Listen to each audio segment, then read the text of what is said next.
I really don't know why a Christian will feel the way they dress or the way they look doesn't matter. You see, some things might not really appear as sin in the Bible, but nevertheless, it is an advantage to the strategy and the plans of the devil against humanity. And let me tell you this story. I went to a particular market to buy fruit, and the Lord communicated to me to preach Christ to a lady that was selling in that market, and she gave her life to Christ. Now, the next plan was to attach her to a church close to so that she can be groomed in the ways and the things of God. I finally got a church, and I invited her to come to that church. We were supposed to meet in a location where the car would pick us to the church. While I was waiting for her and I saw her coming from afar, I saw the way she dressed. I became uncomfortable because I knew if she steps into the church with this dressing, all eyes will be on her and people will start talking. All right, but at the same time, I did not want to just, address her about her dressing, not to make her feel condemned or feel somehow. So I just was trusting the Lord for wisdom on how to go about the matter. While we got talking and we were waiting for the vehicle, I finally just told her that, see, next time, if you are coming to church, you need to dress properly. You need to be more modest in your dressing as an honor unto God. And she was saying, what's wrong with my dressing? What's wrong? I can't go to your church like this. And I asked her, can you dress like this to your religious center? She said no. I said, why? She said, well, it's not allowed, it's not proper. Then what makes you feel that it is proper to come to a church like this? The next thing this lady said to me is what broke me down completely. She said, but I see Christians dressing like this to church. And she even went on to say, in fact, I've seen Christians with shorter skirts going to church like this. If they could go to church that way, why is my own bad?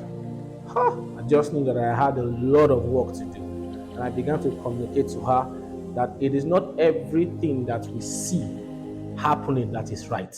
And I begin to explain to her that people have different degrees to the reverence they have for God. And how do we tell people about a God we have no reverence for? Some of us will say, in Christianity there is no fear. This is not fear.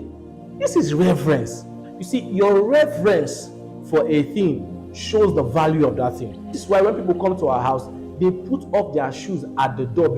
And even when they go into your house, they don't put their legs on the chairs. And even if they are going to sleep in that house, they will not sleep in the master bedroom that is meant for the parents or the owner of that house, because there is a level of reverence for that house and the owners of the house. So if this is what we expect as humans, why do we think that when it comes to God, He accepts anything? We should know that the way we appear is a reflection of the condition of our hearts. And if God works on a believer over time, it will show on the outside. This is why whenever we see a graduate behaving like an illiterate, we complain and say, but this person goes school. Because we know that whatever has been imparted in them should begin to reflect on the outside. The same thing too with Christianity. The Holy Ghost transformation begins on the inside, but it finally finds expression on the outside. None of us will go to our offices dressing anyhow, because there are rules and regulations for every relationship we have with anybody or anything. Nobody will ever give you a relationship and not give you rules to that relationship. Nobody, not even your children. It is wrong to tell people these things don't matter.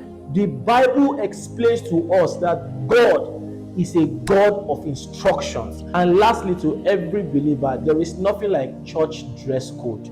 God expects that whatever it is you want to be doing in the church, you should be doing it outside the church. God did not give you religion. He gave you a life. And that life should be manifested anywhere you go. So if you are a Christian that dresses properly to the church, but when you leave, you can wear any other thing, I want you to know that you are indirectly, unconsciously, a weapon of the devil against the purity of this generation.